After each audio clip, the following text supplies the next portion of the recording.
I didn't tell anyone my baby's name, not my mother, not my sister, not even my husband. My sister Audrey stole the first name I ever chose for a child. I was 7 months pregnant when I told my family at Sunday dinner that his name would be Jonah, after our grandfather. He was the only person in my family who made me feel like I mattered. Audrey wasn't pregnant. She smiled across the table and said it was beautiful. 2 months after my son was born, she announced her pregnancy and told everyone the baby's name was Jonah. I renamed my son Oliver because my mother called and said to let Audrey have it. She was having a difficult pregnancy and needed something to look forward to. 3 years later, I got pregnant again. This time, nobody would know until I was holding my baby. I chose her name alone, wrote it on a piece of paper, sealed it in an envelope, and locked it in my desk at work. Not a drawer at home. Not somewhere my husband might stumble on it. My office desk, behind a lock only I had the key to. Audrey started asking immediately. Every dinner, every text, every phone call. Have you picked a name yet? Just tell me so we don't overlap. As if Jonah was an accident and not a theft. I told everyone we were keeping it a surprise. My mother pushed harder. Just tell your sister. She's trying to be respectful this time. I smiled and said nothing. My husband asked once. Privately. I said no. He looked hurt. You don't trust me? I looked him in the eyes. You told Audrey about Jonah and I had to rename my son. He went quiet and never brought it up again.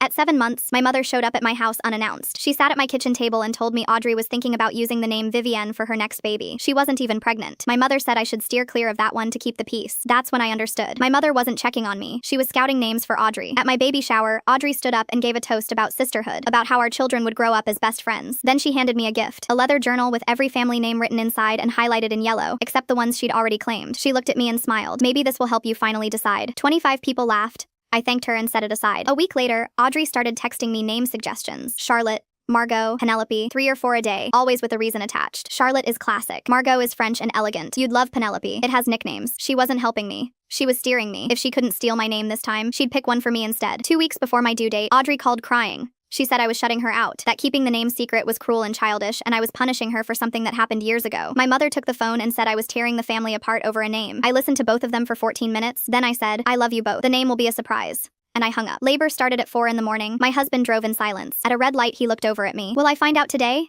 I said, when she's born. He held my hand and didn't say another word. She arrived at 6:22 a.m. The nurse asked for a name for the birth certificate. I looked at my husband, Vivienne, after Nana. His eyes filled instantly. Our grandmother, the woman who taught me to read, who let me sleep in her bed during thunderstorms, who died when I was 12 and left a hole nothing ever filled. He whispered it back to me. Vivienne. Then he kissed her forehead. My mother walked in first, already smiling. So, what's my granddaughter's name? Vivienne. The smile disappeared. You can't use that. I told you Audrey wanted it. Audrey isn't pregnant. She doesn't get to reserve names for children that don't exist. And Nana's name is not yours to hand out. Audrey showed up 20 minutes later. She saw the name on the whiteboard and went pale. You're kidding me. No. Mom told you I wanted that name. And Nana was my grandmother too. You took Jonah from me. You don't get to take Vivienne. She looked at our mother for support. My mother opened her mouth, then closed it. She looked at the baby. She looked at me. And for the first time in my life, she didn't choose Audrey. Audrey left without holding her. My mother stayed. She picked up Vivienne, looked down at her face, and said very quietly, she looks just like her. She meant Nana.